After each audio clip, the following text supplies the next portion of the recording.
Hi, this is the Be the Solution podcast, and I'm your host, Maria Quattrone.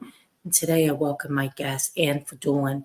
Anne serves as the founder and principal partner of Make Advisory Services, where she provides consulting services focusing on capacity building and mentoring with specialties in affordable housing and community development. Prior to founding Make, Anne served as inaugural deputy mayor for the Department of Planning and Development for the city of Philadelphia. In this position, she was responsible for leading the department in its efforts to align expertise and service delivery across a broad range of responsibilities to further the progression of the built environment and to ensure Philadelphia is a great place to invest, live, work, and play.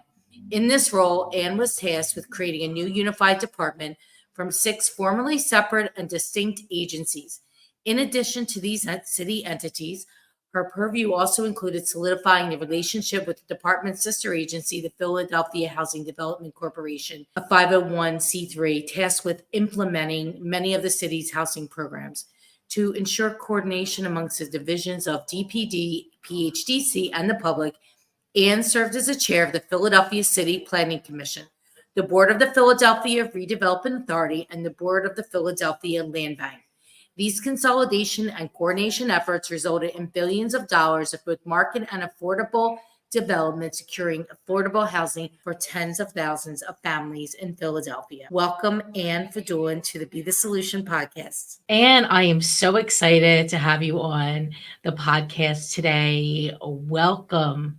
I'm excited to be here with you, Maria. It's great. It's great that we've connected, and I'm happy to be here with you. Yeah, I want to dive right in. I want to learn all about, and we could share with our guests your new company, Make Advisory Services, and who you service and how you help and how you be the solution. Yeah. So thank you for that. So Make Advisory Services is my new endeavor that I started in the fall of 2023 after leaving the city. And what we're well into it. I would kind of 3 main area of focus.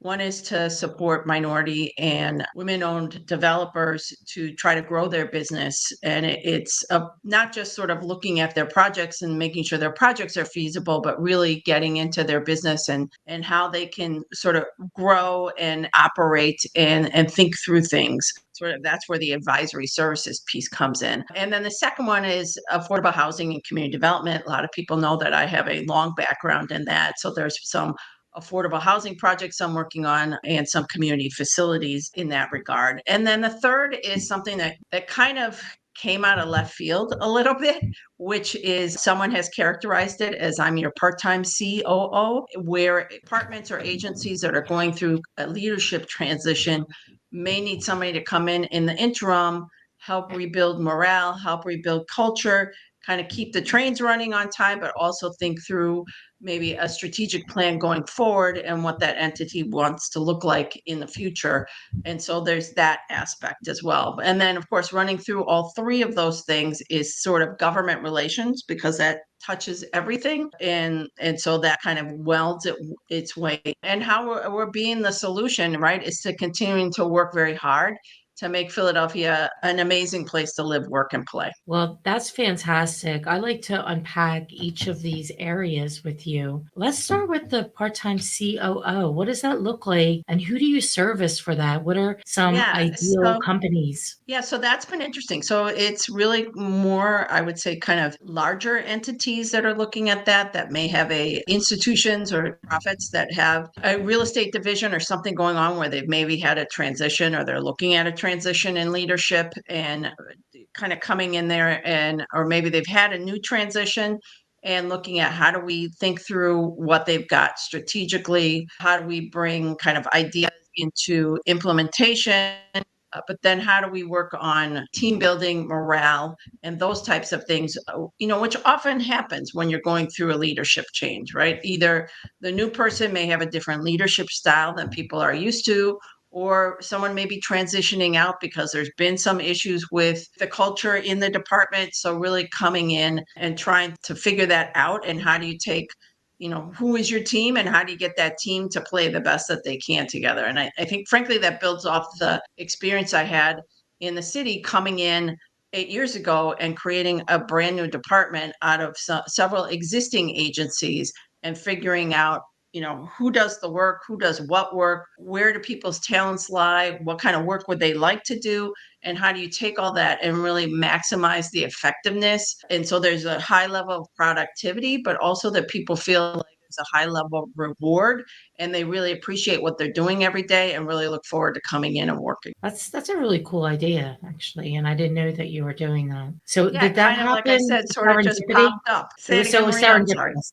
It was serendipitous. It really was. It really was. It was kind of not necessarily something I was going after, but then when people sort of started coming to me about that, I thought, oh, that's a great space to be. And I think that would be interesting and something that I'd like to do, and really builds off one of the things I said when I left the city and was starting my own thing, is that, I really want to do a lot of mentorship. I really think this is an opportunity and a vehicle for me to give back as much as possible, right? I think both of us feel very strongly that we didn't get here on our own, that we were very lucky to have the support of a variety of folks. And can't remember when it happened, but I do remember at something I was speaking at, and someone said to me, oh, you're such a great mentor to me. And I thought, oh my God, when did I get old enough to be a mentor?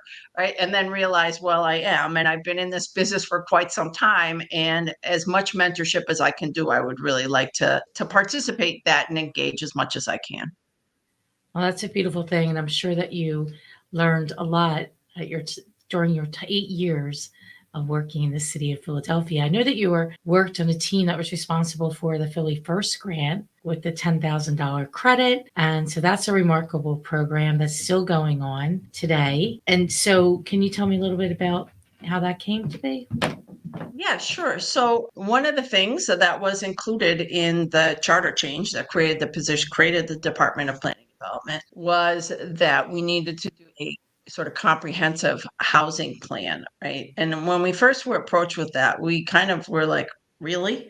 Another plan? We had the city's comprehensive vision plan, then we had the 18 district plans, and then we had neighborhood plans, and we have the consolidated action plan that we ever do for housing. I mean, we had just finished the 800 plus page affirmatively furthering fair housing plan. It was like, really, we need another plan. And I think what we realized, that all of those plans are very dense, have a huge amount of information in them, but really were not accessible, right? Because who's going to look up through 800 pages to find the nuggets that are in there? And so after we sort of got our heads around it a little bit, we thought, you know what? Yes, let's do a comprehensive housing plan, but let's make sure that it's no more than 20 pages, that there is a pretty appendix that goes with it. But let's have a document that's easy to understand, very accessible to the average person, and that lays out very succinctly, these are the things we want to achieve, and this is what we're going to do to get there. Right. And so we did that. It's still available. It probably needs a little bit of a refresh, because I want to say we did it 5 or 6 years ago. But coming out of that was looking at data. What are we doing? What do we have? We need, where are the gaps, right? And one of the big gaps is the city and the public sector had really gotten out of financing below market affordable home ownership.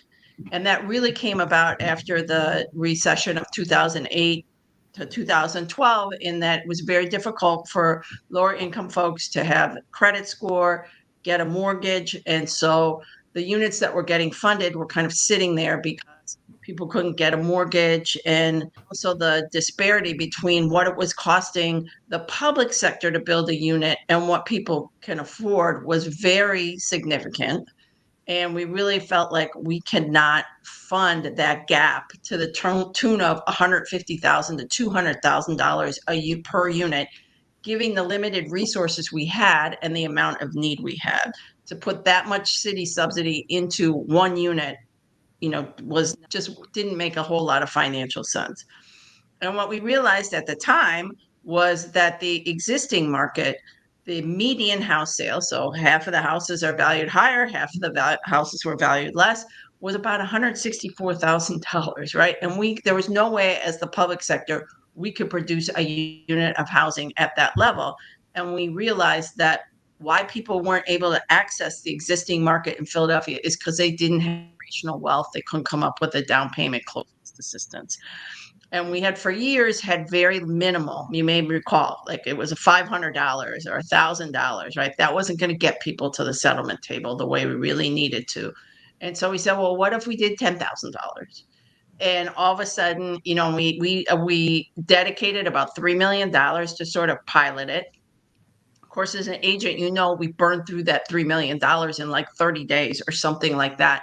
We ended up cobbling together well over $20 million for the first, 15 months of that program and created almost 3,000 new homeowners. And so hugely successful, a way to touch people and get them into a homeownership unit for $10,000 or less. Very efficient use of money.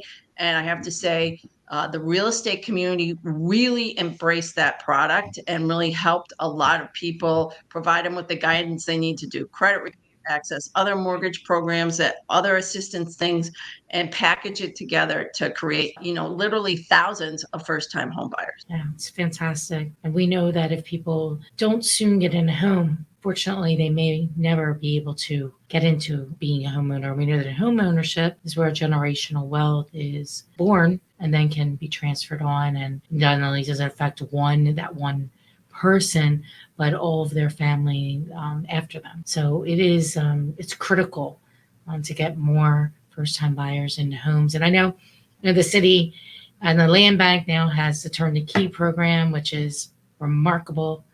I just spoke with Mo Raschuti about it on Saturday on the podcast.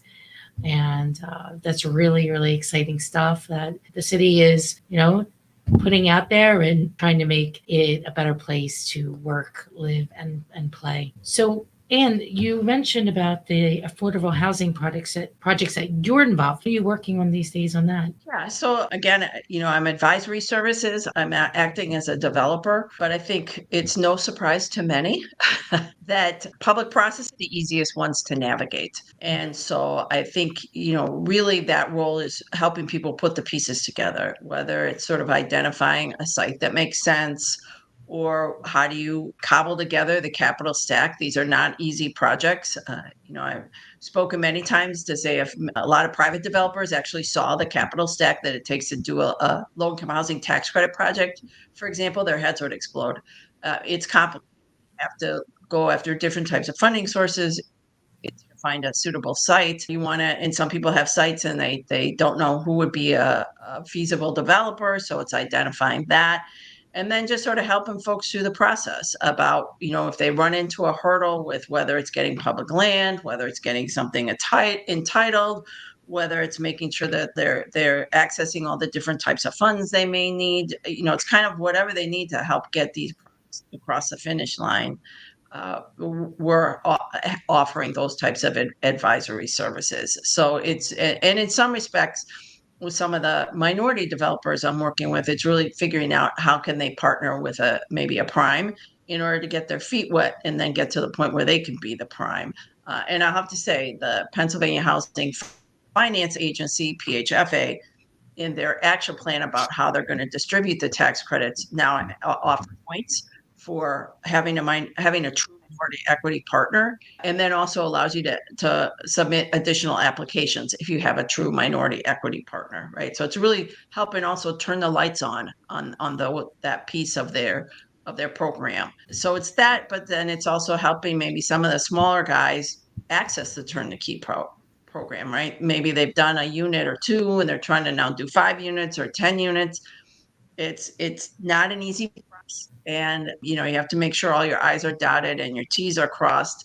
But it can be wonderful if you can get that land and then, like you mentioned, turn the key up to $75,000 to the home buyer to help buy down the purchase price. And the purchase prices are set at a below market rate to start with, and then they're further bought down so that homeowner, getting to your a generational wealth issue, walks in the door day one and already has substantial equity in that home. We're doing it so that homeowner will stay in that home for a long time. So it's going to take a little bit of time before they can access that equity. But again, day one, they've got some equity there. And so again, it's just really helping these folks out, trying to figure out how do we access all the different tools that are available to achieve affordable housing and make that as accessible as possible to folks who may have not been traditional players in this market, but also the folks that are, and just help them be able to be even more successful. That amount of equity that they gain going in is pretty remarkable. It's a significant amount of money. And yeah, so you probably need to stay there for the 15 years in order to be able to pull that out. But 15 years, as we know, goes by really quickly. Yeah, in a snap. Yeah, I think, especially, right? Maybe 15 years sounds like, oh my gosh, it's so long, but really it just goes by in a blink. It really does. And It goes by in a particularly if blink. you're in a quality home, in a, quality neighborhood, and maybe for the first time you've had a place where you are really feel like it's your home, and you can make the changes to it that you want. No one's going to raise the rent on you. I think that really makes that 15 years go quicker. Yeah. Well, you're creating memories in a home that you own, right? So you have that pride of home ownership, and you get a brand new house. So we're in our house for 12 and a half years, which shockingly enough, but the story, the shoemaker's kids have holes in their shoe. The Exactly. real estate That's broker exactly right. can't buy another house. She's too busy taking care of other people. Well, let me But just say, anyway, Marie, we lived in this house. My partner has lived in this for 50 years, actually over 50 years now. So I get it. yeah, But it's our home, right? We've created memories here. We're comfortable here. We know our community. We know where we need to go to get services. And so, yeah, it's a wonderful thing.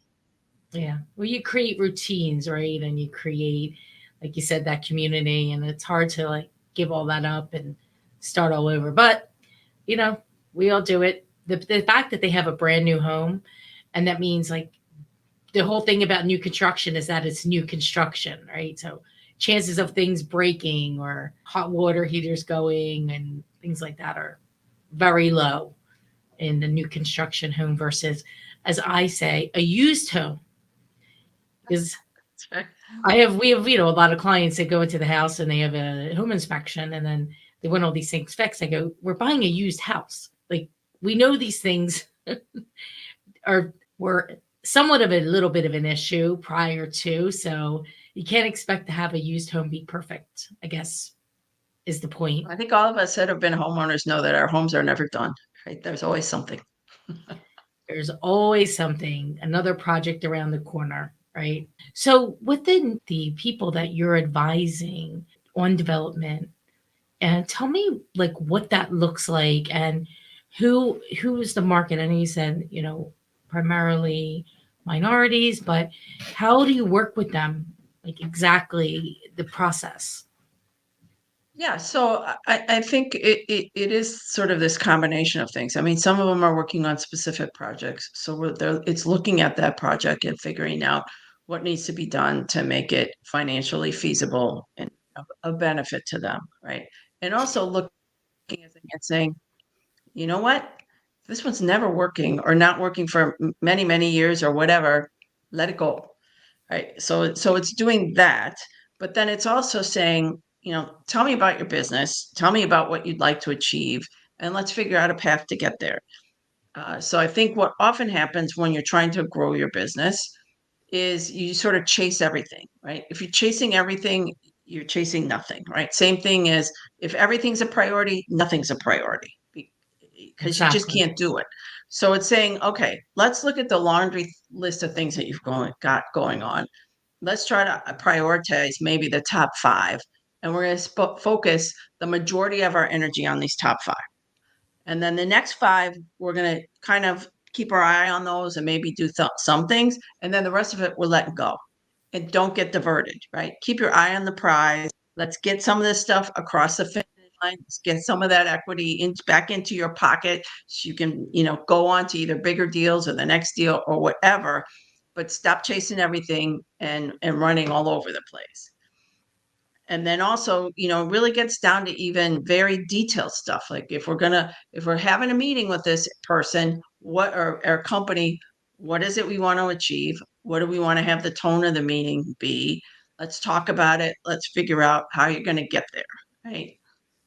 If you wake up in the morning and you feel like, I don't know if I could do this again, all right, let's have a conversation and let's get remotivated, right? It's whatever kind of needs to happen to get the person to, to feel like, all right, I'm understanding my company. I'm moving in the direction I need to move in. I'm gonna, take it step by step, right? Understanding what's the right size step as opposed to a big leap. The last thing you want to do is take this big leap and put yourself out of business. But it's, figuring out exactly what is needed. So in some respects, it's looking at the whole business. Sometimes it's just a specific project. You have this much, you have amount of money X. You want to do a project that's X plus 5, and you say, oh, forget it, I can't do it because I can't get to X plus 5. It's like, well, let's figure out how we can get there, because maybe there is a way to do it, particularly in some kind of either a public-private partnership, or maybe you don't have the whole thing, you partner with somebody else and it's a sort of majority minority private partnership. I mean, be creative about how many we can get to your X plus 5 before you just get fed up and say, I can't do it that way. And so it really just depends on what the nature of the client is and what the nature of their issues are. Understood. How do you get your business? Are they coming to you? How is it organic? Yes, I have to say, I feel like I've just been unbelievably lucky and unbelievably blessed, right? When I decided to leave the city, and then when I actually left the city, I got amazing press, right? It's overwhelming and humbling to me what people said publicly about me that was in the newspaper, was on the radio, in some cases was on TV, and then I just announcement on LinkedIn to say, hey, this is what I'm doing next. Oh, it's in the Business Journal. And people really have been coming to me. I have not had to do much marketing. I did create a website because I felt like, okay, I got to tell people I have a website. I thought like myself and my family members would be the only ones who would ever look at it. But turns out people are looking at my website. And so far, it has been people coming to me. And like I said, the response has just been incredible. And it's just an amazing space to be in. That's remarkable. There's something about earned media, right? It is earned. Yeah, it's truly right. earned. Yeah, there's a part of me that's like, I can't wait till nobody knows my name. But while they do, and while it still sort of has at least somewhat positive connotations associated with it, I'm going to go with it. Yeah, it's a hard thing. I mean, because with earned media, you get a lot of different things that come with it, but it's our responsibility as business owners, right, to take care of our business and to grow our business. And part of that is being in spotlight. And I had to, myself even like accept that and doing all these things. And people say, how it goes, what they say, but and I'm not one, even though I'm, I guess I'm out there and aggressive as to a degree, and I, like to have a smile on my face and this that. But I love my like time on my couch in my pajamas. And I think that I had to step out of my comfort zone a bit, to I don't know, to put myself out there more, I guess. And I think that's what it's about too, like when you're in business and when you have a business, and certainly doing real estate development and whatever capacity is a business, and you really have to think like a business person. And entrepreneurship it's tough. I don't think people really know what it takes, You're waking, I don't know about it. I wake up in the middle of the night and I'm like, oh, I got to write this down on my phone, and I put a note in there. I'm like, oh, ding, ding, ding, something went off. I don't know. And I woke up, it's 3:00 in the morning and I'm writing things down. And, it's always like there's something else, but you got to follow that this. the reminder app, that reminder app on my phone is my favorite thing. I write everything in there with like a thing that dings me, like you said, ding, when I need to take care of it. And yeah, because you kind of think of it and then you're off to the next thing, and you got to write it down or make a note of it before poof, it's gone. That's right. It's so funny. It goes like this. It's here. And then if you don't write it, it's literally poof, bye. And you're like, what was that? Can't remember. That's right. That's right. Or And maybe it's you're juggling a lot of things. There's like, so one of the first things I tell particularly smaller developers or people that are interested in getting into the business is, first of all, you need to really understand it's not HGTV, right? It's not fabulous every time you don't hit a home run. There is a lot of there's fabulous rewards. It's a, not just monetary, but it's a very rewarding thing to do, but it's hard. And there's a lot of pitfalls and it doesn't work all the time. And you really have to go in with your eyes wide open. yeah, it really doesn't work all the time, and I think that's something that there's people think, oh, they're gonna be in real estate and they're gonna make money. I'm like, sometimes things happen, deals go sideways, market changes, fluctuations, supply chain problems, cost of goods increase, cost of time, burning through that money because of time and interest. A job got delayed, L&I. I mean, the list goes on and on and on. And sometimes we have to tell people, cut yourself loose from this one, chalk it Cut up your as a learning losses. lesson. Right. Yeah. And I think people get frustrated because they can be working very hard and taking care of all of the things, very well and very competently that are in their control. But just like that laundry list you mentioned, many of these things are not in an individual's control or like the industry's control, right? Like supply chain or just fluctuations in the macro market and things like that. And you try to put your best sort of crystal ball and figure out when those things are going to happen. But again, it's all everybody's best guess. And so sometimes things go sideways, not because you did anything wrong or anybody else did anything specifically wrong. It's just the nature of the business. Yeah. I think you have to have a strong stomach for that. Difficult. It's definitely difficult. And, we see it a lot on our side of it because I'm usually cleaning up a mess that occurred, trying to help people to get out of a situation. And like you said, sometimes it's really through no fault of their own. And also, it's great that you're out there, Anne, and guiding and assisting people, because I think a lot of times newer people get bad information and they build in areas that aren't ready to be built in. Um, just a laundry list of things that can occur. And so usually like the decisions are made on the front end, a lot of times affect the back end of either the lease up or the out sale of the disposition of that asset. Yeah, I mean, we're always trying to encourage people. Frankly, whatever role I've been in is right. To get the knowledge that you need upfront, because to your point, right, taking a little extra time upfront and really understanding something, you're going to more than make up for it in the back end. And if you don't take the time upfront because you want to get to that back end quicker, what is actually going to happen is you're going to extend your timeline. And I think, again, I've been lucky enough to be in various roles that have given me experience and exposure to pretty much every element that's involved.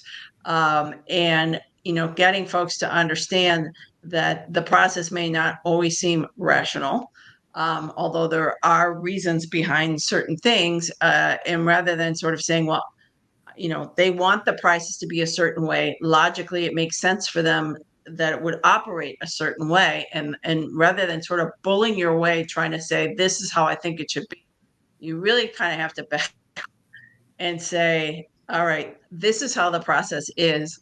Let's just work our way through that process. And again, having somebody with knowledge of where the hiccups can be, where the pitfalls can be, where if you take a little extra time here, the next 5 steps are going to go much more smoothly than if you don't. That is a huge value, right? It can be a huge value to your business and to your bottom line. Time is money, money is money. And we really encourage folks to try to get that assistance up front as they're thinking through something, rather than, like you say, trying to fix something at the back end is way more complicated, time consuming, and costs way more money than trying to get it right from the get-go.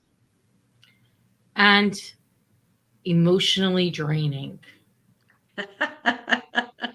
There is that as well. That's right. Sometimes I say, just for your own sake of not losing it, be done with it. Sometimes it's the best thing, because sometimes you can't move forward to the next thing because you're so emotionally drained from what's happening at the moment. Right. Right. I mean, one of the things I say to people all the time, right, is because people call me all the time. Should I renovate my kitchen in my house? Is it worth it? Should I do this? I'm like, and this is my philosophy, right? Anything you do to your house where you live, it's worth it, right? You don't live in your house necessarily, even though we've talked about generational wealth and all of that. You live there. You want it to be what you want it to be, so that when you are there, it feels fabulous to you, right? It feels like peaceful, safe. You're content there, right? So if you feel like you need whatever it is that you need to have that, go ahead, invest in your house. Every other piece of real estate, it's not emotional. It's not a love affair. The numbers either say yes or the numbers say no. And I think where you get that emotional is people see something and they fall in love with it, and then they want it no matter what. And I think that's when you really get yourself in trouble. And yes, you can get into a project and really feel jazzed by it and have a lot of emotions about it.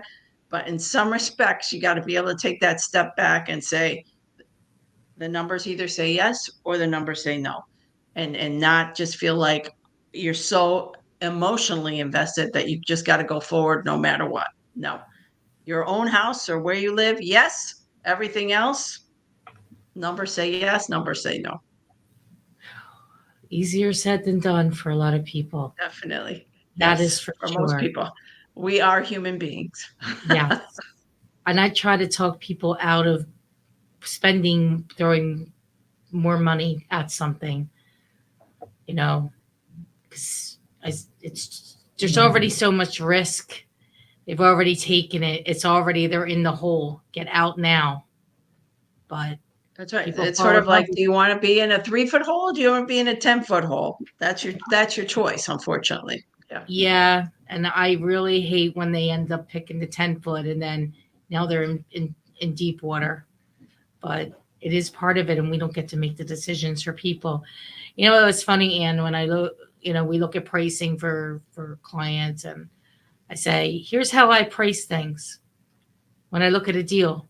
If I can't do it on a napkin, no go. Napkin math.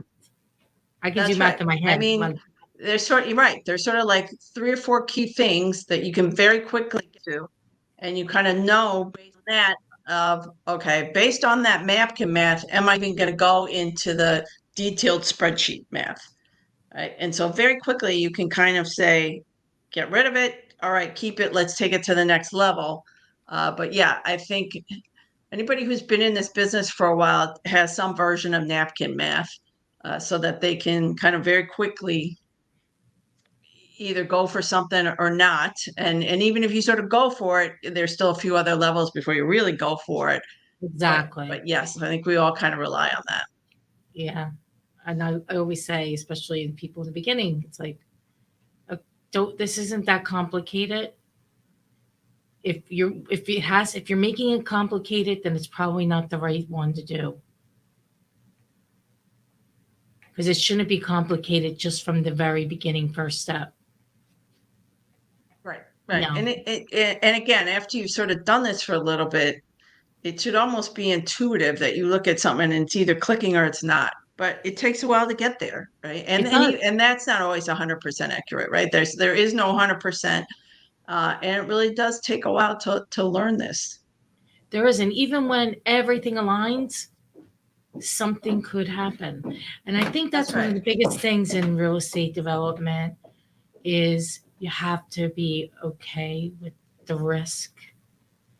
and not not have aversion to risk, because it'll eat you up and spit you Oh, yeah, out. you have to have a strong constitution, right? I mean, so particularly in my former job with the city, I talked a lot with student groups, right? Anywhere from middle high school kids to graduate school kids and college, and I would talk to them about how when I was in planning school, in the mid '80s, has just come out, it was brand new, and it was very much like city planning focused. So all of us geeky city planning students were playing with it, and it wasn't about like this family, whatever. It was like, this is your utility system, these are your roads, this is your taxes, and it was very much like that. But it was a game. So every once in a while, and I talked about this in one of the articles in the paper with me, in this game, Godzilla would come and eat your and like stomp through your city. Right? And the reality is, it may not be in the form of Godzilla, but that exists in almost anything, right? In life, right? Not even talking about real estate. We're going along in our lives, and all of a sudden something comes out that we had COVID-19. yeah, and then that's why I said, and COVID-19, like, where the heck did that come from, right? And that affected all of us at so many levels, right? Whether it was in our home life, whether it was a work life, whether like all sorts of things, and you can't predict that. And um, I think as a city, we're coming out of that pretty well, but it was a hit, and we all took that hit. And yeah, that's part of it. Like, you have to be able to not necessarily like embrace that kind of a hit, but kind of be able to figure out, okay, how are you going to maintain, how are you going to keep going? And can't tell you exactly what that Godzilla is going to look like, but at some point we can tell you with 100% surety it will happen. At some point, it will happen. At some point, and it certainly did happen. That's right. That's And right. And something else will probably come up, but it's again, I think particularly in the real estate industry, there happens to be like very like limited short-term memory, right? Like, I mean, we had the oh savings gosh, and loan stuff in like the early 2000s where the tech stuff happened, and everybody was over leveraged, right? And then we get to 2000, it's like, oh my God, guess what? We're over leveraged. And it's like, guys, like, how many times it's sort of that, how many times does history have to repeat itself before we start listening to it? It's like, we can't keep saying we're like blown away and surprised by the same thing happening over and over again. We know it's a cycle. We got to try to figure out how is that going to happen, but let's sort of do some things in the interim. So when we know the down comes, it's not going to be, it's not going to be a tidal wave. It's just going to be a little bit bigger wave. yeah, exactly. I was thinking about this morning, walking into my office on my way to work, and I was like, real estate is one of these industries where you're constantly zigging and zagging, like even on the sales side, right? So you have, well, sometimes it's good for sellers, sometimes it's good for buyers, sometimes it's good for first time buyers, sometimes it's good for luxury, sometimes luxury is terrible and your whole business is based around luxury. And then, oh, there's no expired listings and you call it expired listings. So now you have to figure out another source. I was thinking about this. I'm like, no wonder it's like so like you constantly, and I hate this word, but I'm going to use it, pivot from this to this to this to this. I'm like, no wonder I'm tired. Right, but But it's also why it's we in the love it, right? pivoting, It's also right? why we love it because it's interesting, it's creative. You always got to be like on top of things, and it can be an incredible adrenaline rush and all of those things, and then it's also, what is your perspective, right? Like, so right now I go out and I talk to developers who are bringing product to market. We got a lot of multifamily rental coming to market, and they're like, this is rough, man. They've got so much product, absorb is going to rent. But then you talk to somebody that's trying to rent an apartment, they're like, oh my God, this is the best thing ever. There's all this product on the market and the rents are reasonable. And so, it's a lot of what's your perspective on what's going on. But yeah, I mean, there was something, I was sitting on a panel, I don't know, several months ago, and we all started getting into it, and there was all this crazy stuff. And as I am off to do on panels, right? I kind of went off on this crazy riff. And at the end, I said, and that's why I love my job, right? And I think people were thinking I was going to say something like, and that's why you're all insane or something like that. But Yeah. I finished with that because, yeah, we have to pivot, we have to do this, we have to do that. But that's what makes it interesting and exciting. And, you think about the variety of things that people do in their day-to-day or their day-to-day jobs or what those different jobs are. And frankly, to have work that you find interesting, creative, rewarding is really a gift. It's really a gift. And so I think, that's why this industry is just so exciting to work in. It is. I say I get to, I don't have to. Exactly. I get That's to. right. Yeah. Yeah, I'm blessed and grateful for, this industry hitting on 20 years in very shortly, in a month or so. So Good for it's a you. good That's time. fabulous. And I love your energy. And before we wrap this up, because you just mentioned this, I want to for a moment just talk about the rental inventory that is coming, especially on the Delaware Avenue corridor in Northern Liberties area, and those neighborhoods. What's your take? Reality is pick a neighborhood, any neighborhood, right? Talk about Calla Hill, what's going on in Spring Garden. My neighborhood in Germantown is seeing a lot. So, I think when we got to the end of 2020, I want to say, I can't remember. I may have my dates wrong here, right? But I believe that when we got to the end of 2020, that was when we were supposed to see the change in the tax abatement, right? So for Yeah. new construction residential, it was going to be reduced by about 50%. We had a flurry of permits that came in, even though it was COVID, because the deadline for that change did not get extended until the last council session in December in 2020, right? So within 10 days of that deadline, everybody thought that was the deadline.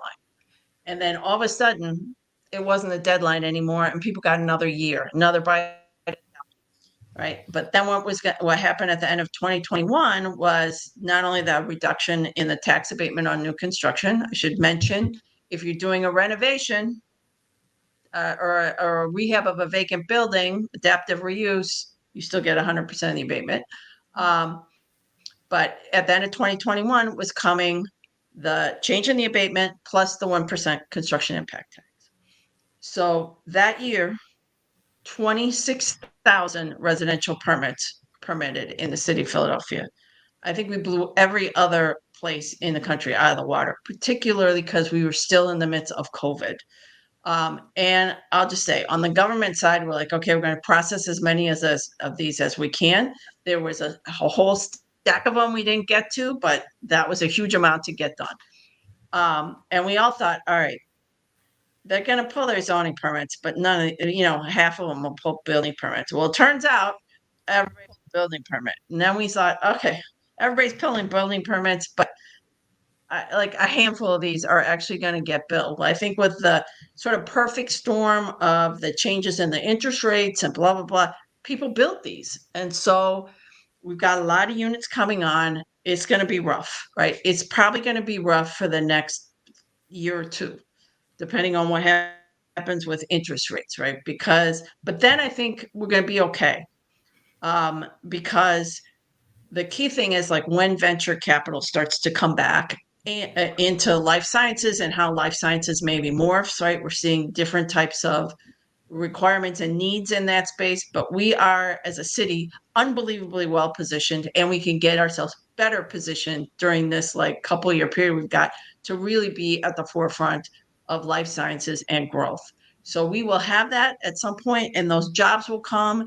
And all those jobs are not necessarily like scientists and PhD. A lot of those jobs are sort of lab tech type jobs that you can do with like a college degree and some technical college. So let's train our workforce, and let's say we got all the talent here, come here, we will have no problem filling apartments. But it's going to take some time to get there. In the interim, we are one of the few cities where also we can have workers come here and they can afford to live here. right? What we're seeing across the country in so many other places is, we're seeing an exodus from other places because people cannot afford to live there.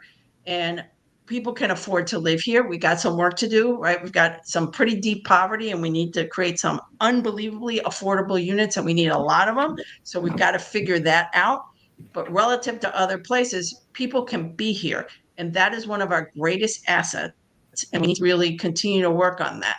Let's train our folks so they can get these fabulous jobs, and let's continue to have affordable places for them to live, because the latest statistic where half of the people in the country can't afford to pay their rent, that's ridiculous. It's not what we have here.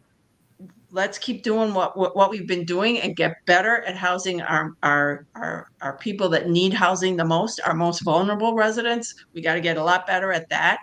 But we really got a good thing going on here, so let's believe in ourselves and embrace that, because that's something that so many places across the country can't say. Huh. Yeah, I agree. I think the next couple of years would be a little tough, but a lot of good stuff coming, right? The 250th anniversary. Oh, Constitution, that celebration will be here, which brings a lot of sports stuff, a lot of attention, a lot of good stuff coming our way. We got big projects coming on board, right? We got the I-95 cap happening yeah, that's underway super with a exciting. stitch in Sure. Chinatown. The Navy Yard has been rocking it for a long time. We've got 1,300 acres, the Bellwether District. We've got Schuylkill Yards underway. There's a lot of things happening here. There's a Um, lot. there's a You know, lot. There's a lot. We Philadelphia. got the best restaurants in the country. We got an incredible music scene. I mean, we got fabulous neighborhoods. We got the best residents on the planet. So we just really need to embrace what we are, know that we're fabulous, and let's plan and build and develop based on, we know we've got it going on here. And let's be proactive about continuing to make ourselves a great place to be. Philadelphia has a couple little some challenges, but I believe we're going to get there. I think so believe too. we have, you know, a new leadership on the way. Well, that's here. Excuse me, it's already here, and I think that things are going to get better. So, better for everybody. And this was a great conversation today. Thank you so much for sharing and you being the solution, because you certainly are, and you are a force to be reckoned with. That's for sure. So, thank you for your contribution to the residents and city of Philadelphia, and for everything that you do. Thanks so much, Maria. It's been a pleasure to be here and to talk with you, as always. Awesome. Thank you.